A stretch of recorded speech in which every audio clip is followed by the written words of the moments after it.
Hello बच्चा party, एक बार फिर से आपका स्वागत है आपकी इस फेवरेट यूट्यूब चैनल पर पाठशाला आपकी पाठशाला। और मैं परेश सक्सेना आपको लेकर के चलता हूँ आज की वीडियो की तरफ। तो देखिए बच्चा पार्टी, हम लोगों ने स्टडी किया था अपनी लास्ट वीडियो में किस तरीके से पोशिया रिडिक्यूल कर रही हैं वहां पर आए हुए स्टूडेंट्स को। नेरेसा जब बार बार बोल रही हैं कि आप इन स्वीटर्स के बारे में क्या सोचती हैं, तो हमने देखा उन्होंने हर एक स्वीटर को कितनी बुरी तरीके से रिडिक्यूल किया।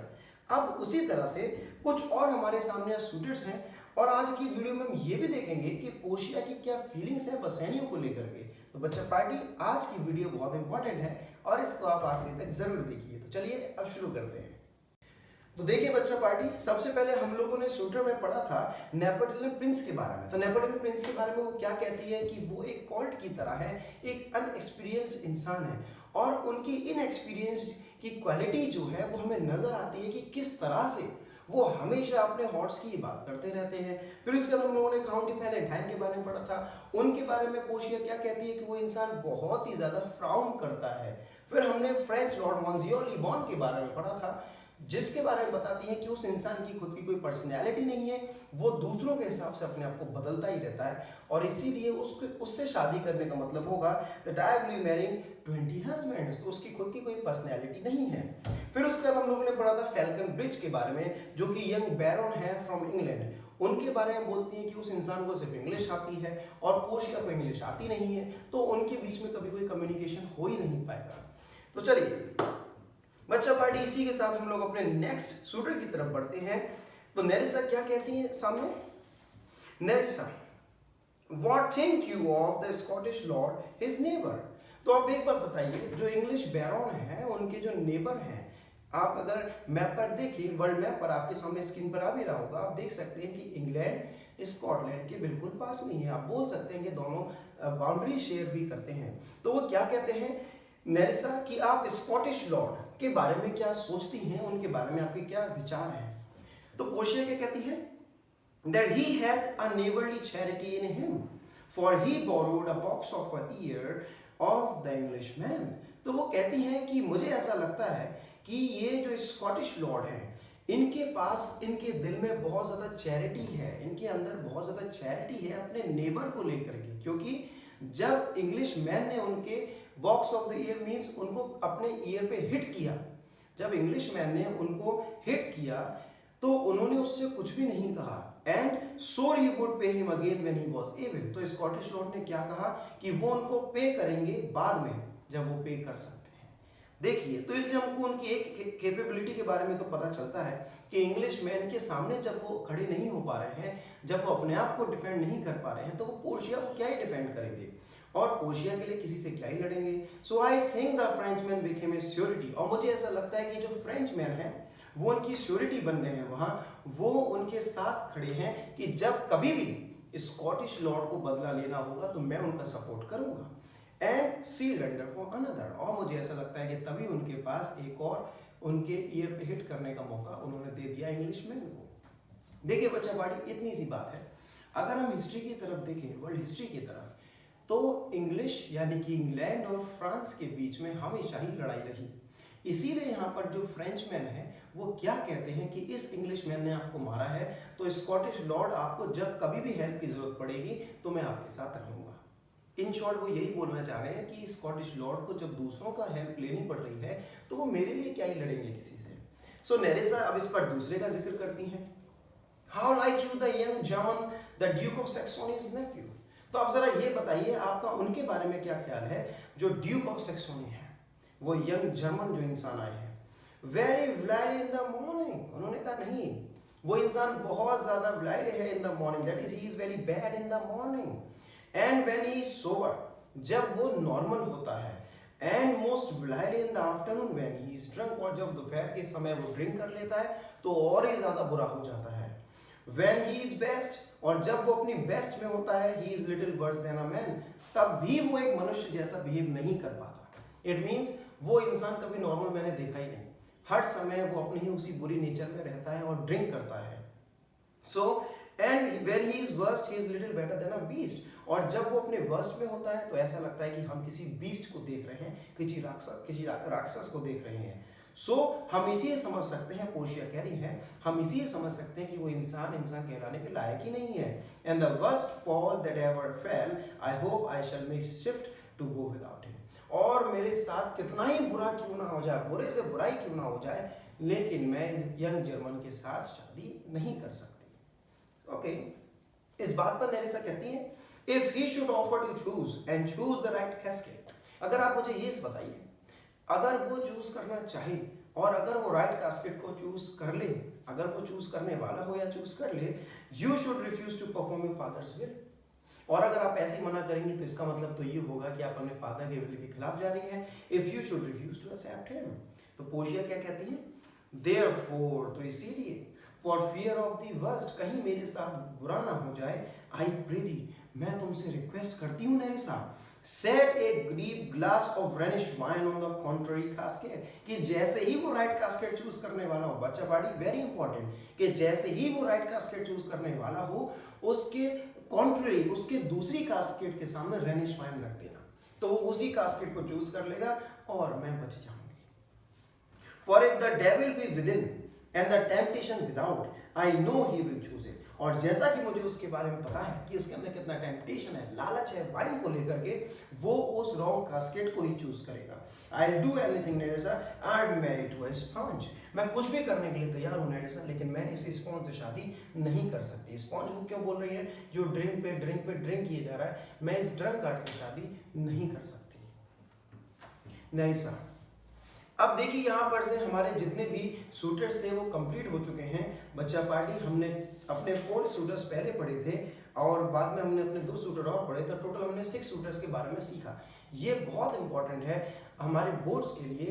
बोर्ड्स में क्वेश्चन भी इसके ऊपर आ सकता है कि पोर्शिया किस तरीके से रिड्यूल कर रही है सारे शूटर्स को, या फिर बोर्ड में क्वेश्चन ऐसे भी आ सकता है कि आपसे पूछा जाए किसी एक पर्टिकुलर शूटर के बारे में और उसके बारे में पूछा जाए कि उनको कैसे रिड्यूल किया गया था। देखिए अब आगे क्या कहती है Nerissa, you need not fear lady, नहीं, आप डरिए मत Portia, the having any of these lords, क्योंकि आपके जिंदगी में ये लॉर्ड्स कभी आ ही नहीं सकते। They have acquainted me with their determination, उन्होंने मुझे बड़े कॉन्फिडेंस के साथ ये बात बताई है, विच इज, क्या बताई है, indeed to return to their home, कि वो सब लोग बिना कास्केट चूज करे अपने घर लौट के जाना चाहते हैं। And to trouble you with no more suit, और वो आपको बिल्कुल भी परेशान नहीं करना चाहते। Unless you may be won by some other sort that they're your father's imposition depending on the caskets.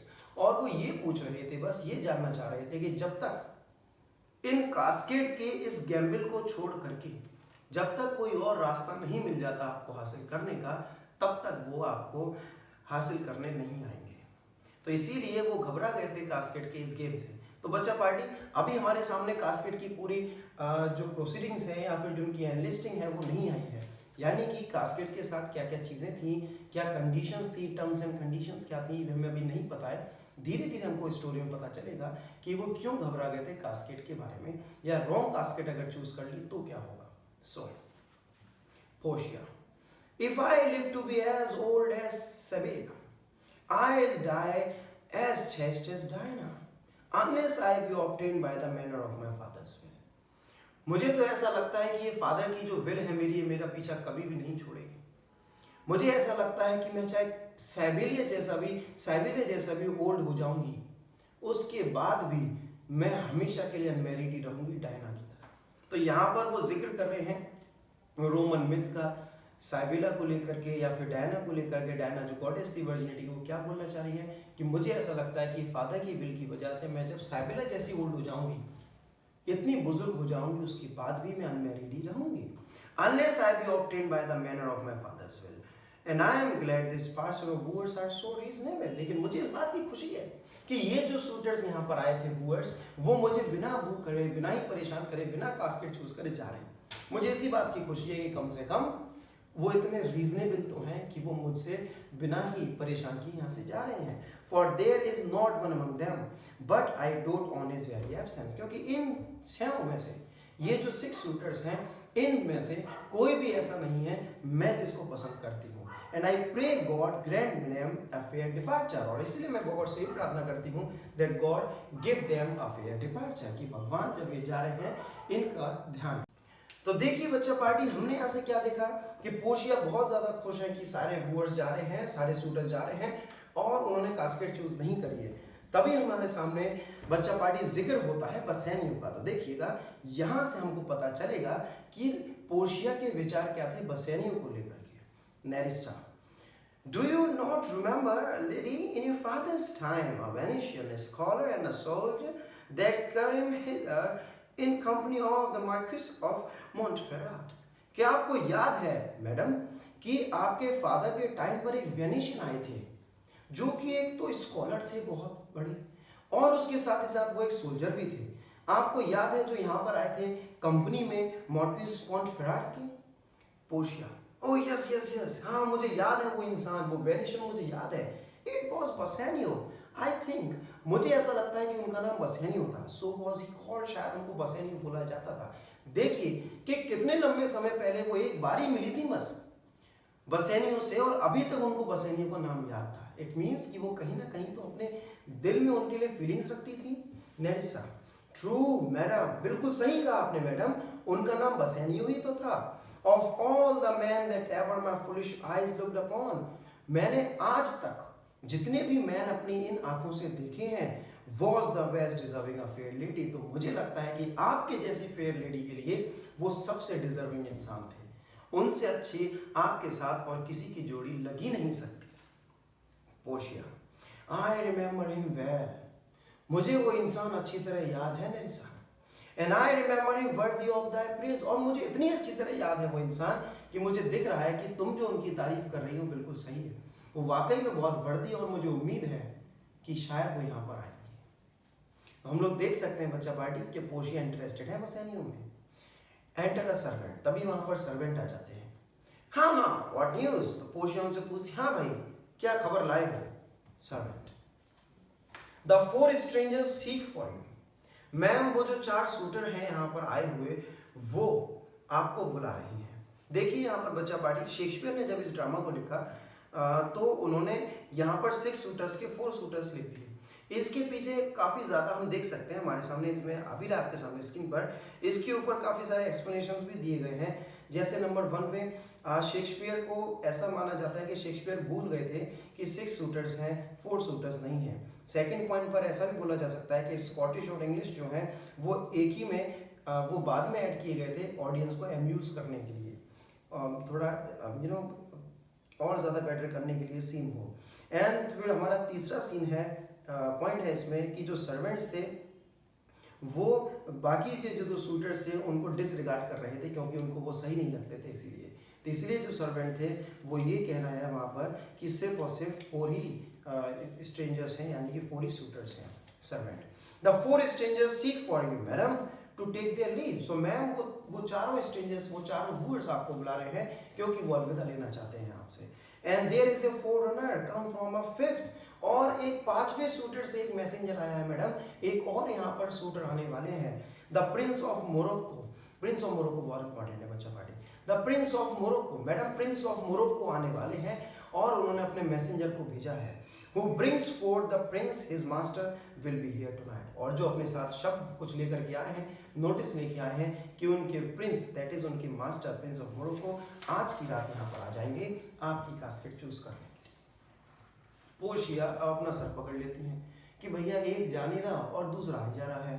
Portia, if I could bid the 5th welcome with so good heart as I bid the other 4 farewell, I should be glad of his approach। तो वो क्या कहती हैं कि जितनी feeling से मैं इन चारों लोगों को अलविदा कह रही हूँ उतनी फीलिंग से मैं ये चाहती हूँ कि मैं 5वें का भी वेलकम करूँ। इट मीन्स कि जैसे ये चारों चले गए मैं चाहती हूँ कि वो 5वां भी ऐसे वहाँ से चला जाए, वो मुझे बिना कास्केट को चूज किए, बिना वो भूखी यहाँ से चला जाए। If he have the condition of a saint and the complexion of a devil, I had rather he should shrive me than wive me। अगर वो इंसान जो है वो सेंट की तरह दिखता हो, कंडीशन ऑफ अ सेंट, अगर वो इंसान सेंट के जैसा हो और उसका कॉम्प्लेक्शन डेविल के जैसा हो और वो दिखने में डेविल के जैसा हो, तो बस मैं ये चाहती हूँ कि वो मुझे ब्लेसिंग्स दे, मुझसे शादी ना करे। देखिए बच्चा पार्टी, इस बात को आप ध्यान से समझिए। हम लोग जब अपने स्टोरी में आगे बढ़ेंगे हम देखेंगे कि पोर्शिया जो है वो बार बार, क्योंकि अब प्रिंस ऑफ मोरक्को आ रहे हैं, अब मोरक्को बहुत ही ज़्यादा उनका रंग जो है, उनका जो कलर कॉम्प्लेक्शन जो है वो डार्क है, इसीलिए वो क्या कह रही हैं, वो समझ गई हैं कि अगला जो इंसान आ रहा है वो डार्क है, इसीलिए पोर्शिया उसके कॉम्प्लेक्शन के ऊपर कमेंट कर रही हैं। पोर्शिया के कैरेक्टर में हम ये देखेंगे कि वो कॉम्प्लेक्शन के ऊपर बहुत ध्यान देती हैं। जब मोरक्को आएंगे वो सामने तो उनसे कुछ नहीं कहेंगी, लेकिन उनके जाने पर या फिर उनको देख करके वो कॉम्प्लेक्शन को डार्क है या ब्लैक है ये जरूर अपने दिल में महसूस करेंगी। तो देखना आप वो क्या कहती हैं, if he have the condition of a saint, अगर वो सेंट के जैसा हार्ट का हो, and the complexion of a devil, और वो दिखने में डेविल के जैसा हो, I had rather he should shrive me than wive me. तो बस मैं इतनी बात चाहती हूँ कि वो मुझे ब्लेसिंग्स दे, लेकिन मुझसे शादी ना करे, मुझे वाइफ ना बनाए। कम नेरेसा, अरे चलो नेरेसा आप चलते हैं, आप क्या ही कर सकते हैं। सिरा गो बिफोर, तो सर आप जाइए यहाँ से। Whilst we shut the gate upon one wooer, another knocks at that door. तो ये इंपॉर्टेंट लाइन है बच्चा पार्टी, मैं फिर समझा दे रहा हूँ, नेक्स्ट वीडियो में मैं आपको फिर से समझाऊंगा जिसमें इंपॉर्टेंट लाइंस का रेफरेंस हम लोग पढ़ेंगे। अभी भी समझ लेते हैं। Whilst we shut the gate upon one wooer, जब हम दरवाजा बंद कर रहे हैं एक वूअर के लिए, तभी तभी दूसरा आकर के दरवाजे पे नॉक कर दे रहा है। ये वूअर्स का जो सिलसिला है खत्म नहीं हो रहा, ये सब मेरे पीछे पड़ गए हैं, चलो नेरिसा चलते हैं यहाँ से, एंड एक्सॉट, और वहां से वो भी चली गई। और बच्चा पार्टी यहाँ से हमारा act 1 scene two be complete हुआ। आई होप आप बच्चा पार्टी आपको ये समझ में आया होगा। ये सीन हमारे तो कंप्लीट हो गए एक्ट 1 के, और आपको कोई भी डाउट हो किसी भी तरीके का तो प्लीज़ कमेंट सेक्शन में कमेंट कर दीजिए, और हमारा जो व्हाट्सएप ग्रुप है आप उस पर भी ज्वाइन हो सकते हैं हमारे साथ, और हम बैठे स्टडी करेंगे क्योंकि अब हमारे बोर्ड्स आने वाले हैं। और बच्चा पार्टी आपकी डेट आ चुकी है, और हम लोग एक वीडियो ज़रूर आपके सामने लेकर के आएंगे सब्जेक्ट्स को लेकर के, कब आपके एग्जाम होने वाले हैं। सो स्टे ट्यून, और जब तक हम लोग नहीं मिलते अपने नेक्स्ट वीडियो में, तब तक अपना ख्याल रखिए।